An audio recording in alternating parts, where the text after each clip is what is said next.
So the last time I went to a club it was a queer bar. My friend was doing a drag show, so drag isn't really my thing. I find it like sports, you know? I'll happily watch sports with friends, but it's not something I'd ever choose to do on my own. So, like, I'll happily watch drag with friends or support friends who do it. So, anyway, I was at this little club. We were having a really nice time, having a few smokes in the beer garden, having some drinks. I don't smoke usually, but you know, sometimes it's nice to be social. Anyway, at the bar, I noticed this girl noticed me a few times. The very first time, she asked if I was part of the community because it was a queer co-op, all ran by the people who like go there and participate in the community. And that's what I thought she meant. And I said, no, I'm just here with friends. And, you know, I thought nothing of it.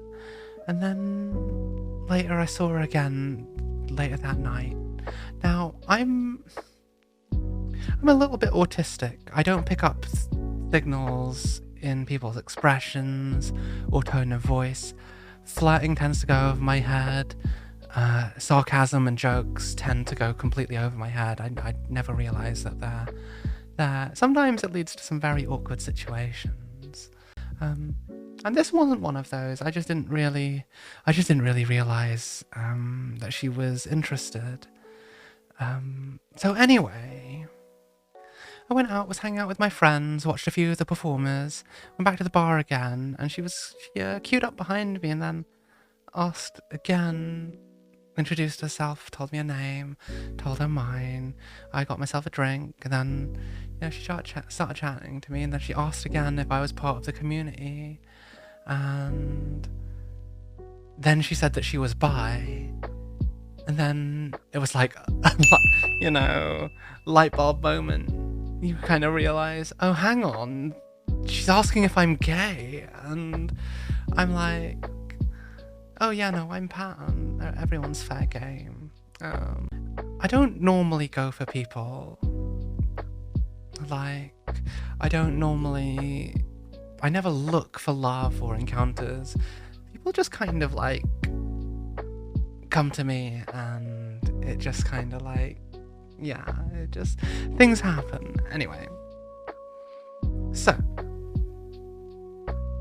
realized that she seemed a little bit interested. Bought her a drink. We went in to watch a show. She took me to the dance floor. We started dancing. It was a lot of fun. I love dancing. I'd really love to go out to a club again. I miss it. I miss it so much. We'll go one day. I took a break from the dance floor and I sat down with my drink and she put herself in my lap. And then I just kind of went for it, you know, and we just started making out, and then hands started doing what they were doing. I completely lost the fact that we were in a public space, and just you know, I have magic hands. They do what they do and do it very well. And anyway, my friend who was performing, I completely missed her performance. Like, we were in view of the stage where we were sitting down. She put on the show. I just completely ignored the show. And then midway through the show, her friend turns up, and I was just like, I was in the zone. So I just pat my lap, and she just parks herself right there on my other thigh. And as you saw earlier, I do have thighs that are big enough for two people.